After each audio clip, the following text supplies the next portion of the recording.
जब तक भोगों का चिंतन होगा, भोग क्रिया होगी, तब तक भगवदानंद नहीं मिलेगा। लिख लो इस बात को। क्या?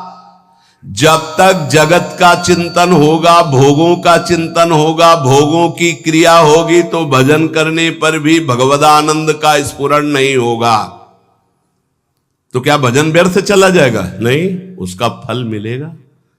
पर भगवदानंद स्फुरित हो गया तो तुम तो जीवन मुक्त हो गए।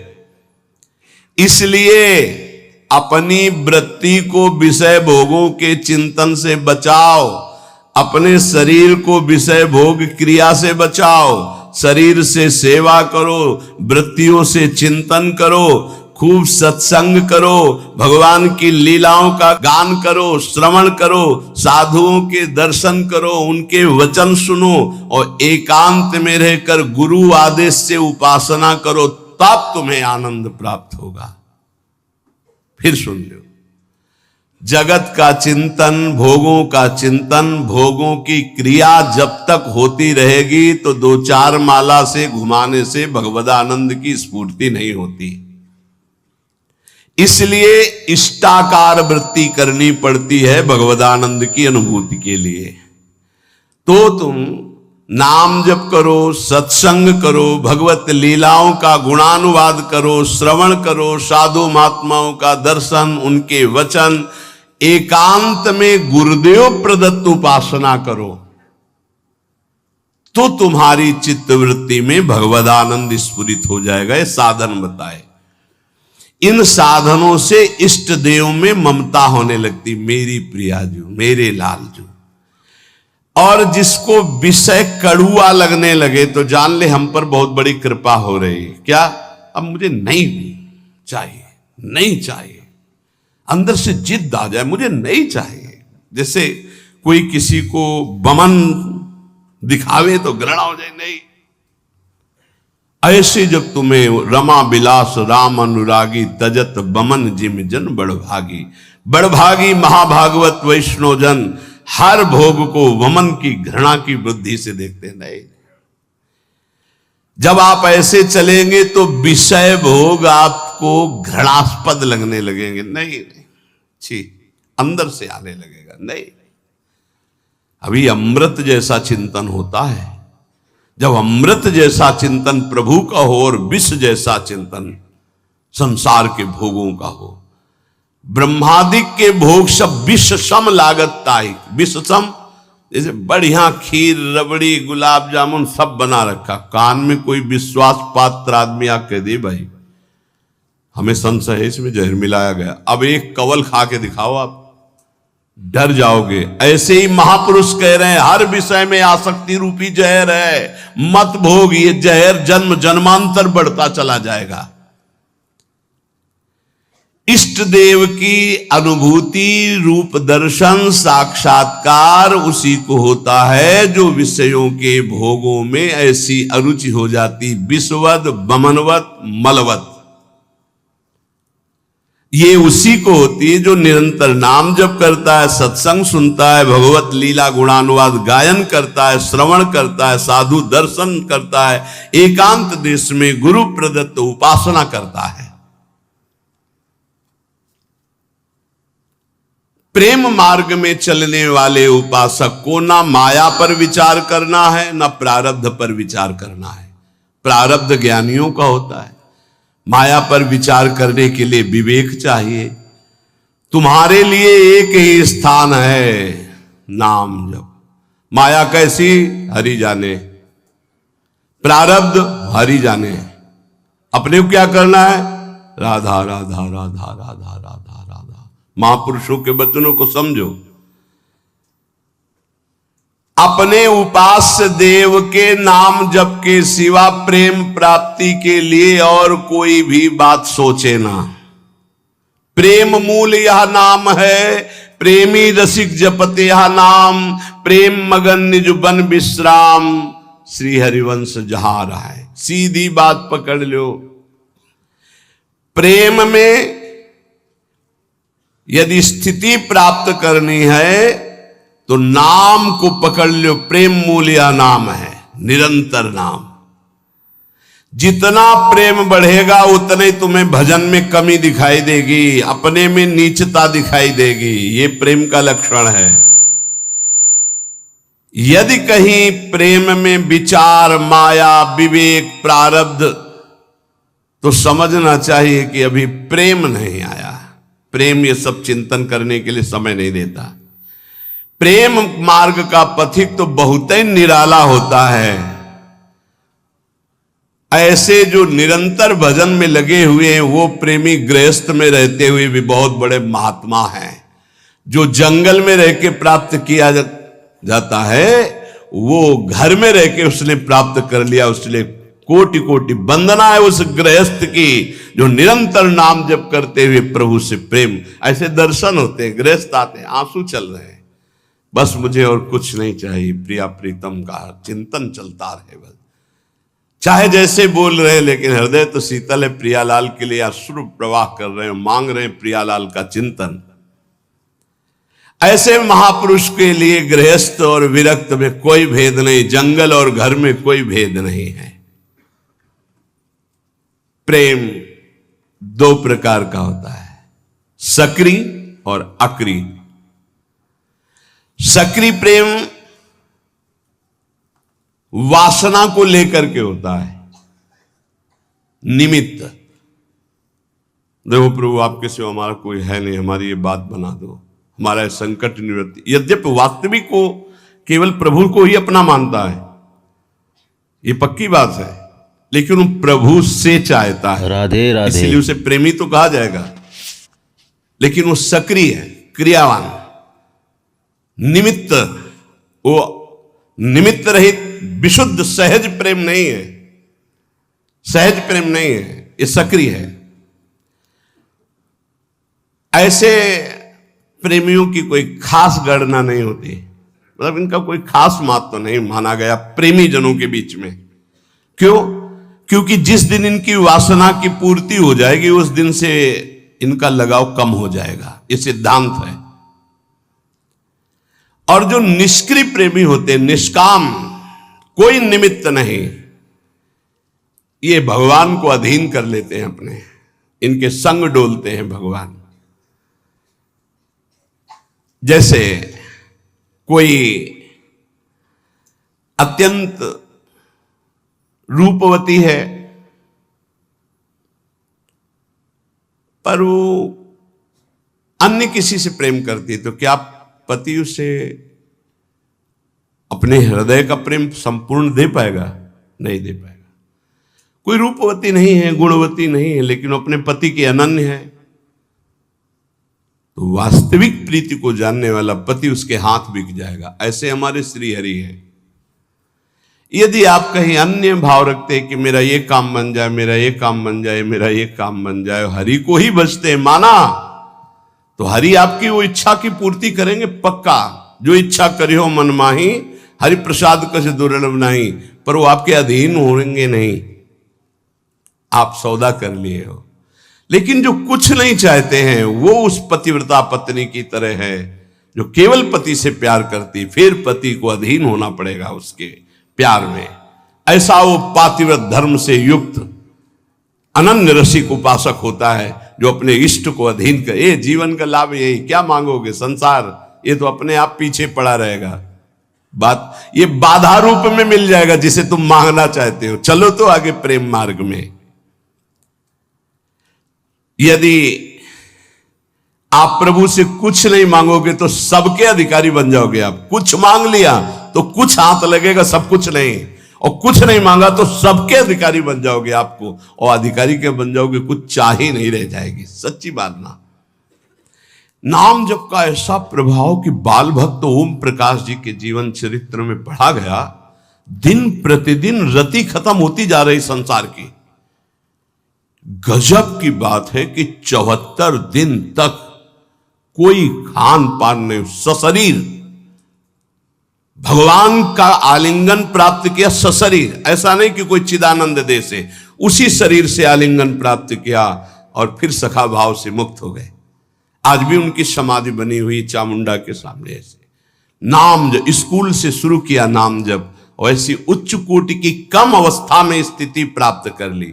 नाम जप में बड़ी अपार सामर्थ्य है, पर हमें लगता है कि प्रभु से यदि ना मांगा जाए तो बहुत ज्यादा लाभ मिल जाएगा। हम लोग बहुत कमजोर हृदय के मांग कर बैठते। कई बार ऐसी परिस्थितियां आती हैं कि साधक को विश्वास नहीं रहता, विश्वास यूं नहीं रहता जैसे अब बड़ी भयावह परिस्थिति आने वाली है, और उसको लगता है पता नहीं भगवान जानते कि नहीं जानते, सुना कि नहीं सुना। हे भगवान आप ये काम बना दो, बस आप इस विकट परिस्थिति से निकाल दो नाथ, बस जीवन भर भजन करेंगे आपका, प्रभु प्रभु आप बचा लो बचा लो।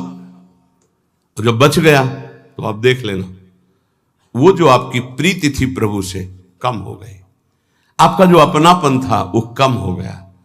ऐसे आप अगर 100-200 बार ऐसे मांगते चले जाएंगे तो आपका भजन ही क्षीण हो जाएगा, आपका भाव नहीं बन पाएगा प्रभु के प्रति, ऐसी स्थिति आ जाएगी। सच्ची कहते हैं यदि तुम्हें वास्तविक बात समझ में आ जाए मेरी, पूज्य बाबा कह रहे आनंद ही आनंद तुम्हारे जीवन में रहेगा यदि तुम प्रभु से कुछ न मांगो तो। जाहि न चाहिए कबहू कुछ, नहीं चाहिए नहीं चाहिए। वो स्वामी को अधीन कर लेता है, ये बात आप अच्छे से समझ। अगर आपने कुछ स्वीकार कर लिया तो वो फिर बिकेंगे नहीं, वो आप ना ना ना तो वो बिक जाते हैं। ऐसे उदार स्वामी, ये अंदर की बात है, पकड़ लो अगर पकड़ पा रहे हो। तुम मांगोगे तो कोई नाशवान, और जब आप मांगोगे नहीं ना, वो देख रहे हो तुम जो हाय हाय कर रहे हो कि विपत्ति हटा दो, उससे ज्यादा उनको परेशानी है।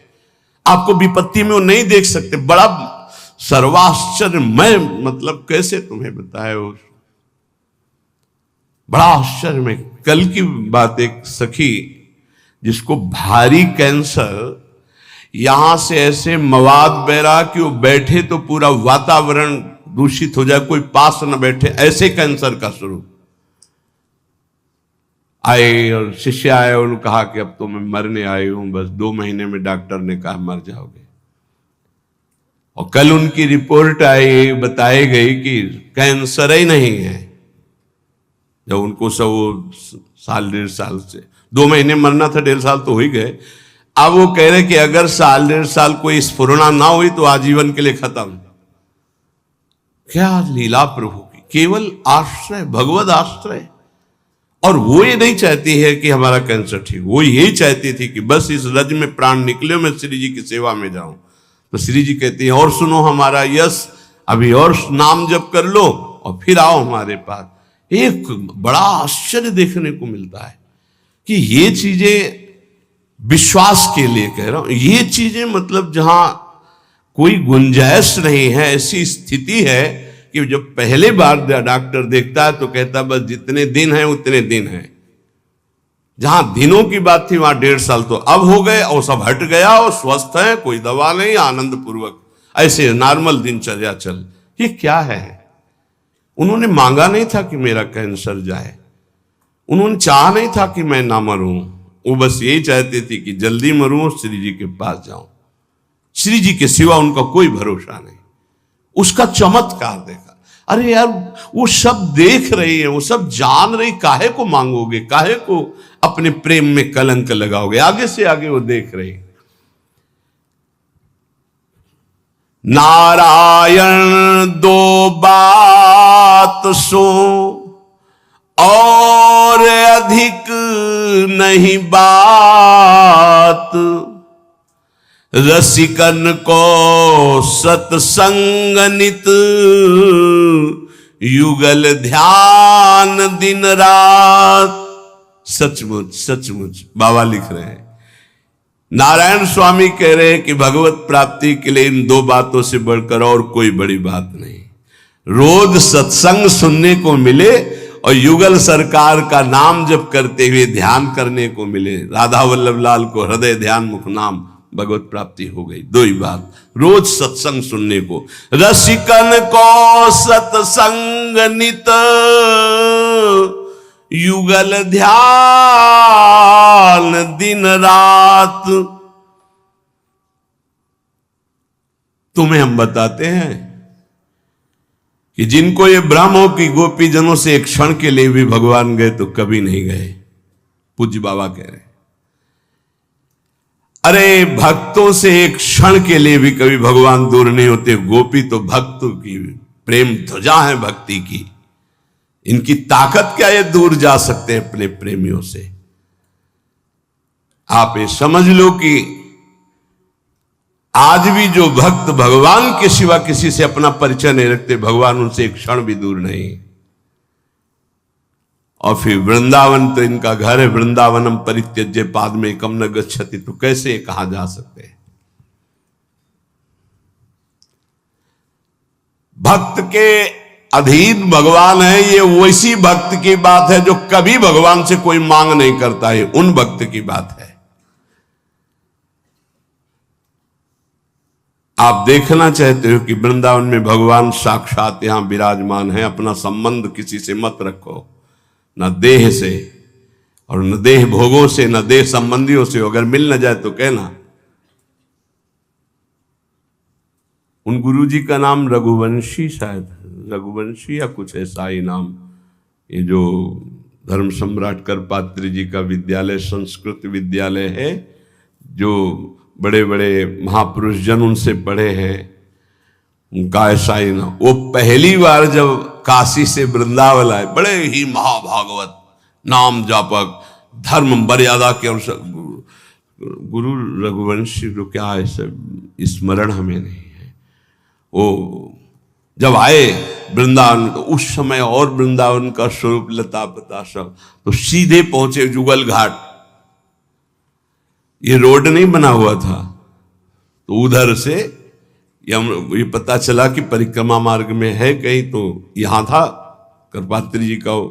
तो युगल घाट पहुंच गए। वहां जब पहुंचे तो अंधेरा होने लगा था, तो सोचा किससे पूछो, वहां कोई दिखाई नहीं दे रहा। तो पहली बार आए थे, नया नया खुला था धर्म सम्राट करपात्री जी का है जो संस्कृत विद्यालय, उसमें वो आचार्य रूप में आए थे। देखा एक पीतांबर पीत वस्त्र धारण किए हुए हाथ में, जैसे गुरुकुल में पढ़ता हुआ विद्यार्थी। कहा गुरुजी दंडवत, दंडवत। हमें लगे कि गुरुजी तुमको जानना चाहते हो। बोले आप? मैं विद्यार्थी हूं, सेवा कुंज में रहता हूं। उनको क्या पता क्या सेवा कुंज। अच्छा, वहां कोई गुरुकुल होगा? नहीं, वहां मेरी सेवा रहती है, वहां सेवा में रहता हूं, विद्यार्थी हूं। तो गुरुजी आपको जो संस्कृत विद्यालय में जाना है वो मैं जानता हूं। अच्छा, उसी की तो खोज कर रहे थे। आओ, कच्चा रास्ता बना, ये आप जाओगे 500 कदम के बाद आपको मिल जाएगा। तो उनका तुमसे मिलना चाहे तो कभी, गुरुजी हमारी सेवा रहती, सेवा कुंज में, आप कभी आके मिल लेना। ठीक है। अब वो गए, जब वहां पहुंचे तो उनको बार बार वो शब्द गुरुजी गुरुजी गुरुजी, बार बार वो मृदु शब्द। तो वहां जो कुछ विद्वान ब्राह्मण, उनसे कहा कि मैं एक बार उस विद्यार्थी को धन्यवाद देना चाहता हूं, मैं बहुत व्यथित था कि मुझे कैसे। तो सेवा कुंज उसने बताया है। तो वो लोग आए से, तो कहा ये तो श्री जी का, यहाँ तो आसपास कोई विद्यालय नहीं, आसपास तो भगवान के प्रेमियों के वास हैं और भगवान के श्री विग्रह विराज। तब उनके मन ये साक्षात नंदनंदन थे, साक्षात पहली ही बार में उन्होंने ये हम उनके श्री मुख से सुना। बिल्कुल वयोवृद्ध से सब पकड़ के लाए हुए थे स्वामी अखंडानंद जी के उसमें। तो उसमें बैठ करके वो ये कि वृंदावन की पहली कृपा अनुभूति मुझे साक्षात श्याम सुंदर का ऐसा। तो यहां यदि अन्य आश्रय, अन्य संबंध रहे तो बहुत जल्दी भगवत साक्षात्कार हो जाए।